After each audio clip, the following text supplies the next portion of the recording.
Hello, Assalamu alaikum to all. Today's biology is 5 lecture in which we discuss about the relationship of biology with other science. कि हमारी जो biology एक proper branch है, इसका relation क्या है दूसरी साइंसेस के साथ. फॉर एग्जांपल हमारी फिजिक्स हो सकती है, हमारी केमिस्ट्री हो सकती है, दूसरी साइंस हमारी मैथमेटिक्स हो सकती है, हमारी सारी साइंसेज हैं. अब इनका रिलेशन क्या है हमारी बायोलॉजी के साथ, आज हम वो डिटेल में स्टडी करेंगे. So first of all biology जो है हमारा एक मल्टी डायमेंशनल सब्जेक्ट है जो कि लिंक करता है दूसरी अदर साइंसेस के साथ. Biology is the multi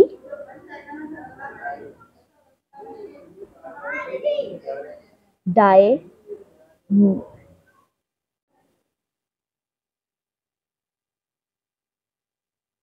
biology जो है हमारा मल्टी डायमेंशनल सब्जेक्ट है. तो अब इसका लिंक दूसरी साइंसेस की तरह अदर साइंसेस. फॉर एग्जांपल अब जैसे हमारे फिजिक्स के लॉज ऑफ मोशन हैं,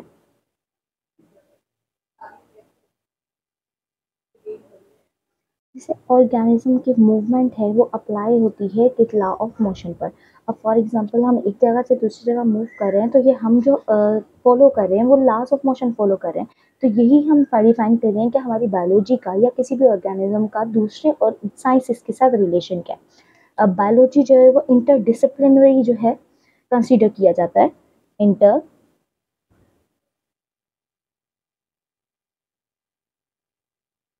डिसिप्लिनरी ब्रांच हमारी कंसीडर की जाती है.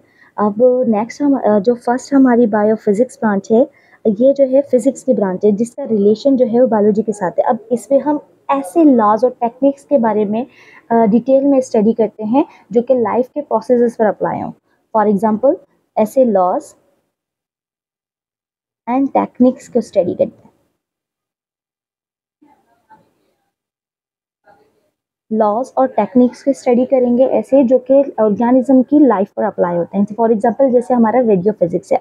रेडियो फिजिक्स जो है हमारी ऐसी टेक्निक है जिसमें हम रेडियो एक्टिव आइसोटोप्स को यूज़ करके ट्रेस करते हैं किसी भी ऑर्गेनिज्म के मटेरियल की ट्रांसलोकेशन को. ये एज अ ट्रेसिंग यूज़ की जाती है. ठीक है. अब ट्रांसलोकेशन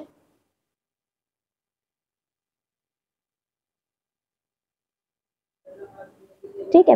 अब नेक्स्ट हमारी है technique radio labelling and carbon dating. Carbon dating और रेडियो लेबलिंग हमारी ऐसी टेक्निक है जिसमें हम फॉसिल्स की हेल्प से किसी भी ऑर्गेनिज्म की एज मालूम कर सकते हैं. अब for example as with the help of fossils. ठीक है. अब यहाँ बात आ गई, ये भी हमारी फिजिक्स की ही टेक्निक है, रेडियो फिजिक्स भी हमारी फिजिक्स की टेक्निक है. अब ये दोनों जो चीज़ें हैं हमारी, ये दोनों जो टेक्निक्स हैं वो किसके थ्रू हो सकती है, रेडियो एक्टिव आइसोटॉप्स के थ्रू. अब जो हमारी फोर्थ हमारी टेक्निक है साउंड वेव, ये जो है एज अ हम यूज़ हम कर सकते हैं अल्ट्रासाउंड में और लेज़र टेक्निक में यूज़ कर सकते हैं. Ultrasound and laser techniques. ठीक है. अब मकसद क्या था मेरा ये अलग से रेडियो एक्टिव आइसोटॉप्स को लिखने का, क्योंकि हमारी जो मेन हमारे आइसोटॉप्स हैं जो कि इन तमाम टेक्निक्स को हेल्प करवाते हैं इनको कंप्लीट होने में, तो हमारा रेडियो फिजिक्स और रेडियो लेबलिंग कार्बन डेटिंग है. ये with the help of radio active isotopes ये टेक्निक्स हो सकती है. नेक्स्ट जो हमारी साइंस है दूसरी ब्रांच है वो बायोमेट्री या बायोमैथमेटिक्स हम कह सकते हैं. ये दोनों जो है ये भी हमारी जो है मैथमेटिक्स की ब्रांच है जो कि डील करती है जिसमें हम डेटा को कलेक्ट करके, अब फॉर एग्जांपल कोई भी ऐसी डिजीज़ आम हो जाए जो सबको हो रही है, तो हम बायोमैथमेटिक्स के ज़रिए या बायोमेट्री के ज़रिए हम ये अंदाज़ा लगा सकते हैं कि भाई ये जो डिज़ीज़ है, ये इस डेटा से ये हमें अंदाज़ा हो रहा है कि ये जो डिज़ीज़ है ये चिल्ड्रन में ज़्यादा है, ये जो पर्टिकुलर डिज़ीज़ है ये फीमेल को इफ़ेक्ट कर रही है ज़्यादा, ये मेल में इफेक्ट ज़्यादा करिए या इसमें कम है. तो with the help of biomathematics हम जो है डेटा कलेक्ट कर सकते हैं, या रिसर्च में हमारी ये इम्पोर्टेंट रोल अदा करती है. Collect of data and important role in the research. ठीक है। अब नेक्स्ट हमारी जो है दूसरी साइंस है वो है biochemistry.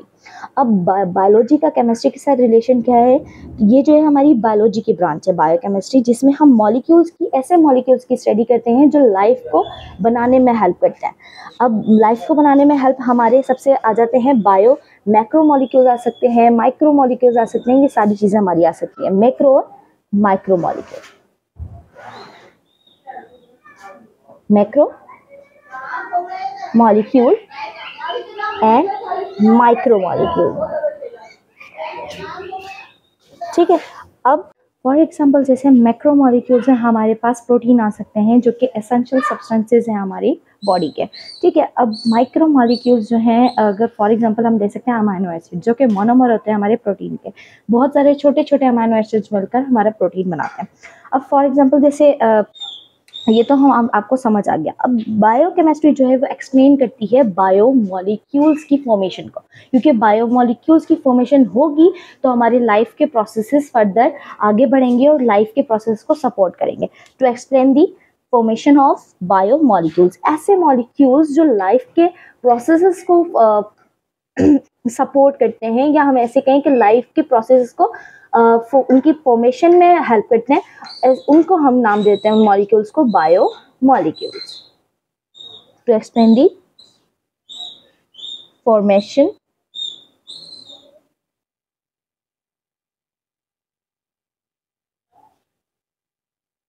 Of bio molecules.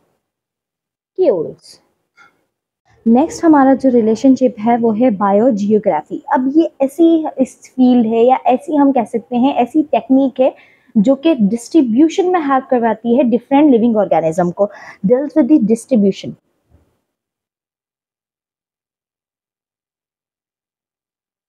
Of different organisms हम कह सकते हैं, क्योंकि सिर्फ एनिमल्स ही नहीं, ह्यूमन बींग्स भी, बहुत सारी ऐसी चीज ऑर्गेनिज्म जो कि डिफरेंट एरिया के हैबिटेट हैं, on the basis of their habitat हम डिस्ट्रीब्यूट कर सकते हैं इस फील्ड के थ्रू किसी भी डिफरेंट ऑर्गेनिज्म को, ठीक है। अब जैसे for example many living organism are restricted to particular geographical region due to the environmental changes, ठीक है, या क्लाइमेट चेंजेस हम कह सकते हैं। फॉर एग्जांपल मैं आपको एनवायरमेंटल चेंजेस लिख देते हैं,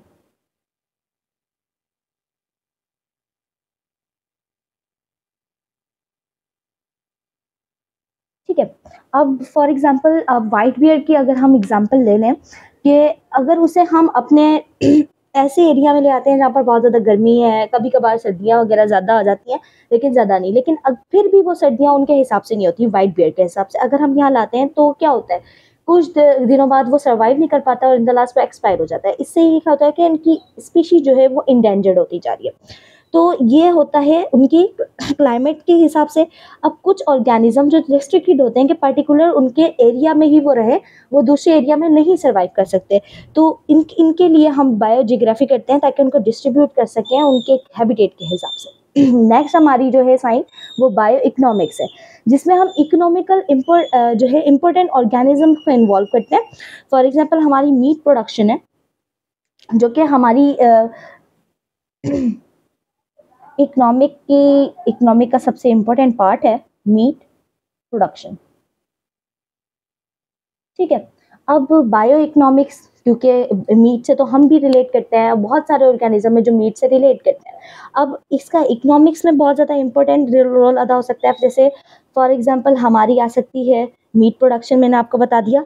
अब एक इसको कैलकुलेट करके कि इसकी इम्पोर्टेंस क्या है या इकोनॉमिकली इसकी वैल्यू क्या है, तो हम इसकी कॉस्ट वैल्यू, देन उस कॉस्ट वैल्यू के बाद हमारे पास जो प्रॉफिट निकल रहा है वो हम इसमें रिलेट कर सकते हैं हमारी इकोनॉमिक्स में, ठीक है। तो ये था हमारी कि बायोलॉजी का रिलेशन क्या है दूसरे साइंसेस के साथ कंप्लीट होता है। मिलते हैं आपसे अगली वीडियो में। Till then do like share and subscribe to our YouTube channel which is education study centre.